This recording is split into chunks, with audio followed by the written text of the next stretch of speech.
Chers internautateurs et internautatrices, bienvenue dans ce 5 minutes après. Nous venons de faire une partie de Unita, un jeu signé Steve Bruck. C'est un jeu qui est édité par Helvetia Games, c'est pour ça qu'il y a monsieur Pierre-Yves juste à côté de moi. On a joué avec Dame Helvetia, qui a joué les jaunes, et puis il y avait monsieur, c'est pas la peine de le présenter parce qu'il a fait n'importe quoi, et monsieur Olivier de Paille Édition, car le jeu est distribué par Paille. Normalement, pour savoir comment ça fonctionne, quoi, pourquoi, comment, il y a une petite vidéo, vous la regardez, au début on explique, et après on joue. Et donc on va un petit peu répondre aux questions des internautateurs qui nous ont suivis en live, puisqu'on enregistre maintenant en live avec le flux, et donc il y a déjà quelques questions. Donc oui, il y a des gens qui disaient que la couve était très belle. Voilà, c'est déjà une bonne chose. Ça fera plaisir à Lorenzo. Ça fera plaisir à Lorenzo qui l'a dessiné. Donc on va un petit peu débriefer, comme on a commencé un petit peu à la fin de la vidéo précédente. Effectivement, il y a zéro hasard dans le jeu. Il y a plein de dés à l'intérieur, il y a marqué 64 dés. Les gens vont se dire, oula, c'est encore un jeu. Il y a des guerriers, on va se dire, c'est un jeu de combat, on va acheter des dés pour se poutrer la gueule. Pas du tout. C'est un pur jeu de stratégie, de tactique. C'est même à la limite un jeu abstrait. Hein. Vous l'avez thématisé, mais c'est une vraie mécanique de jeu abstrait. Et c'est un vrai casse-tête d'optimisation. Et c'est pour ça qu'il y a un gros décalage entre quelqu'un qui a déjà joué plein de fois et quelqu'un qui n'avait jamais joué comme moi. Il y a un concours de circonstances qui fait que tu nous as défoncé d'une force absolument… Enfin, j'ai beaucoup œuvré pour que tu ne fasses pas la totale, hein, pour te péter un peu les dents. Parce qu'effectivement, moi, j'ai placé mes dés un peu n'importe comment, je ne savais pas. Parce que quand tu es un être humain standard, un peu comme je suis, appréhender sans avoir jamais vu le plateau ni de quoi des questions, comment ça va se passer? Si tu veux, il m'a fallu déjà un tour pour me rendre compte que j'allais jamais la rencontrer. Donc, en fait, tu affrontes deux adversaires, tu es coincé entre deux adversaires. Je t'ai aussi permis de gagner, parce que moi, pour gagner le maximum de points, j'ai fui. Oui. Au lieu de chercher le combat. Voilà, j'aurais pu l'affaiblir, mais en perdant de mon côté aussi, donc j'ai participé en fait à sa victoire. Voilà, on est deux. J'espère qu'il m'en sait gré, d'ailleurs. Ouais, Je sais pas. Tu sais pas On encore. verra. On verra. Donc voilà, les gens, vous l'avez bien vu, c'est pas un jeu de hasard du tout. C'est un jeu où il y a de l'apprentissage. Et puis après, la difficulté, ça va être les joueurs qu'on va avoir en face de soi, surtout qui va faire l'écart, j'imagine. C'est un jeu qui se prête au tournoi, ça, aux compétitions. Oui, absolument. Ouais, vous avez prévu ça chez Helvetia? On a prévu déjà de sortir une première extension, alors pas quelque chose de très gros, mais avec 4 peuples supplémentaires et 3 cartes par peuple supplémentaire, qui permet de multiplier le nombre de possibilités de jouer, parce que tu l'as peut-être pas très bien senti, mais en fait, chaque carte te donne une autre façon de jouer. Oui, c'est une tactique. Et une fois que les 8 seront disponibles, je pense qu'on pourra commencer à en faire des tournois. Ouais. D'accord. Alors, qu'est-ce qu'ils disent? Le nombre de dés ou d'unités a-t-il été calculé? C'est-à-dire, sans parler de la taille des cases ou des dés, plus ou moins, les dés n'auraient pas… J'ai rien compris de toi. Le plateau est un peu trop chargé à mon goût. C'est une question de goût. Après, il y a quelqu'un qui trouve que c'est chargé, mais ça participe à l'ambiance. Hein, ça c'est le goût, les couleurs. Hein. Et surtout que, s'il le trouve… On n'a pas montré tout à l'heure. Ah, bah oui. Alors, voilà. ça, c'est pour les 3 joueurs. C'est pour 3 joueurs. Ok. On a un autre plateau derrière pour 3 joueurs. D'accord. Et là, par contre, c'est un affrontement, on se tape tous dessus. Même si on peut y jouer à 2, on peut jouer à 2 joueurs. Sur le plateau à 4, on joue 2 armées en définitive. C'est ça. Ok. Mais il y en a une qui sert à pourrir l'autre. C'est-à-dire qu'il n'y a qu'une seule armée qui va compter à la fin, mais tu en as 2 à jouer pour pouvoir affaiblir. Pierrot demande si on peut zoomer sur le plateau. Node, caméra du dessus, zoom sur le plateau, s'il te plaît. Juste pour qu'on voit un petit peu les petits détails. Voilà, je vais me mettre un peu au milieu, et puis voilà. Oui, on n'a pas beaucoup joué de cartes. Il n'y a que moi qui ai joué ma carte, en fait. Non, tu as joué la tienne aussi. Tu as joué la sienne aussi. On a joué nos cartes. Mais ça dépend de ce qui se passe. Toi, tu avais un boulevard. Tu n'avais aucune raison de jouer tes cartes. Pour une participation, il faut peut-être placer des dés pour tout le monde de la même manière, afin qu'il n'y ait pas le ressenti de fall. Ouais, après, Alors nous, c'est qu'une partie. Ce que j'ai dit, nous, ce qu'on propose, c'est de faire, tu fais ça. Tu prends tes quatre armées, tu les prépares devant toi, dans le même ordre, alors sans regarder ce que font les autres, dans le même ordre que ce que tu as là, et une fois que tout le monde est prêt, tu fais simplement que les poser comme ça, de telle façon à ce que la mise en place soit très rapide et qu'on puisse très vite rentrer dans le jeu. Et puis on fera une deuxième partie avec le déploiement, comme ça on maîtrisera plus le jeu. Les cartes, il y a quelqu'un qui nous demande si on peut rappeler les règles des cartes restées en main. En fait, ça n'a aucun intérêt dans la mesure où on joue une carte et les autres sont virées. C'est ça. Donc en fait, ces 3 cartes, elles te donnent une possibilité pendant la partie qui peuvent aiguiller en fonction des circonstances ce qui va t'arriver. C'est ça. La lâcheté, comme moi, tu refuses un combat, ou l'agressivité, tu tapes 2 fois. Ça dépend vraiment de ce qui se passe. C'est ça. Donc voilà, Et c'était déjà le cas dans Schafosa, c'était aussi le cas dans Helvetia Cup. On essaye de garder un petit peu ce…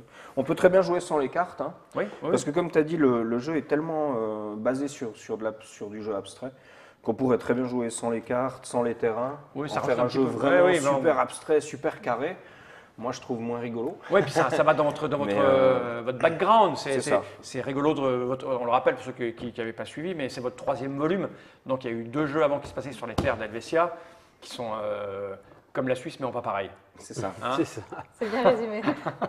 Donc ça, c'est une aventure qui se passe dans une autre région de l'Helvetia, c'est ça? Alors on joue d'autres régions, par contre ça se passe à Primitiva, enfin là où la Primitiva, Suisse est née, d'accord. c'est vraiment les Ok. guerres primitives. Et l'Hexagone est représenté parce qu'il y a eu des guerres de Bourgogne en Suisse, avec le duc de Bourgogne qui était assez violente. Et puis les Autrichiens ou Germanland ont eu une grande aventure avec les Suisses, puisqu'on était austro-hongrois jusqu'à ce qu'on se sépare. Donc on représente tout ça. J'ai dit D'accord. austro-hongrois, non, habsbourgeois. Pardon. Habsbourgeois, d'accord. Excusez-moi. Attends, je suis en train de lire les trucs que disent les gens. Pour faire plus simple, M. Fall, est-ce qu'avec des armées de 6D, cela aurait fonctionné?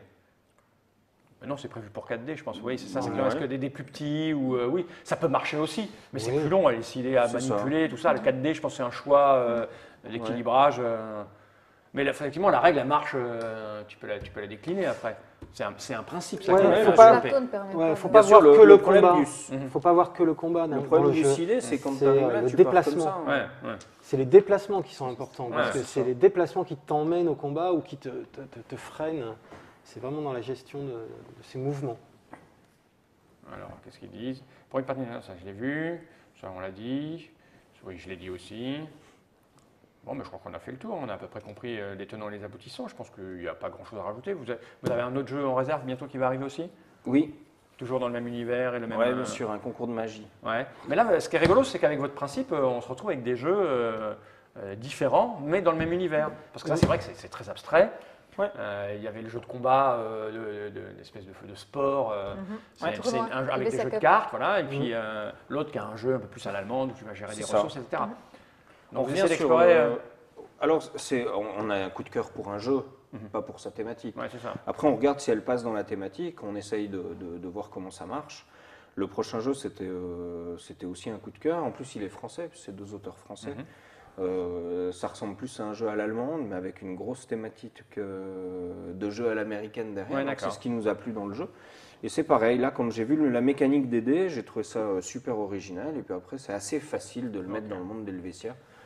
C'est plus un plaisir de le mettre dans le monde d'Helvetia parce qu'on a une sorte d'unité dans les jeux où tout le monde sait que maintenant, dans Primitiva, il y a ça, les nonnes, c'est comme ça. Et donc, ça nous permet d'avoir une thématique qui est très très profonde et qui plaît. Et d'avoir un suivi qui tient la route. Tout va C'est bien. ça. Alors, une petite dernière question avant de se quitter. Est-ce que quelqu'un demande si Olivier a déjà gagné une partie? Mais bien sûr. Bien sûr qu'il a déjà gagné une partie. C'est ma première défaite, enfin, qui n'est pas réellement une défaite d'ailleurs. J'aurais juste peut-être un ajout aussi. On dit que c'est 13 ans, hein, mais on l'a joué avec des enfants beaucoup plus petits. Ça ne pose aucun problème finalement. L'anticipation et les calculs, c'est clair qu'ils ne pourront pas le faire, mais le plaisir, ils l'ont tout à fait dans le cadre de ce jeu. Donc à partir de 6 ans, moi, je dirais que c'est tout à fait possible. Ouais. Comme je t'ai dit, cette d'y jouer. carte-là, c'est mon fils de 5 ans qui l'a inventée. D'accord. On lui a fait un petit clin d'œil parce que ça marchait terriblement bien. Donc, quelqu'un demande si le jeu a été thématisé lorsque vous l'avez découvert. Oui, puisque j'imagine Oui. que le type l'a pas mis dans le monde d'Helvetia en vous le présentant. Voilà, Non, la c'est réponse, toujours elle est là. comme ça chez Helvetia. Il faut savoir que le monde est beaucoup plus profond que ce qu'on en voit. On en voit une toute petite partie et donc peu de gens sont aptes Ouais, à à connaître l'appréhender pour toute pouvoir l'ampleur créer du le- monde. Donc c'est d'accord. plus facile si on le fait nous. Par contre, on travaille beaucoup avec l'auteur. Steve a beaucoup travaillé sur la thématique, D'accord. sur les dessins, les cartes pouvoir. Finalement, ça a été une mission qu'on lui a donnée. On a travaillé tous ensemble. C'est rigolo parce qu'il y a des tests qui se font au Luxembourg, des tests en Suisse.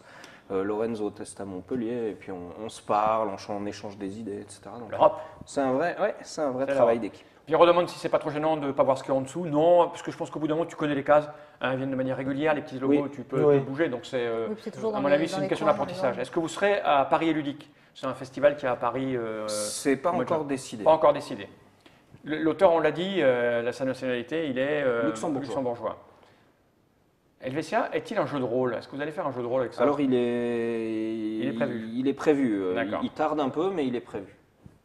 Ok, bon, ben, messieurs et dames, nous on va les manger. Ta robe ne vient pas de chez H&M à 57 €. Pas vraiment, non. Pas du tout, ça c'est un Non, truc non, fait c'est main, les- ça. absolument. Et puis c'est Vas-y, le peuple d'Helvetia. Regarde, si vous la voyez pas, parce qu'elle est dans la ceinture et tout ça, là, c'est une vraie. Quand elle se lève, c'est une vraie robe.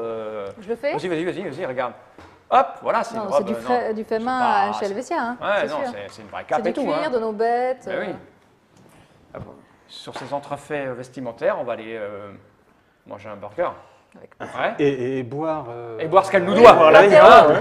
Deux apéros, comme promis. Merci Pierre-Yves d'être venu Merci là. beaucoup. Merci Daniel Messia. Merci beaucoup. Mes respects. Et puis toi, à bientôt Olivier. Jenny Reich.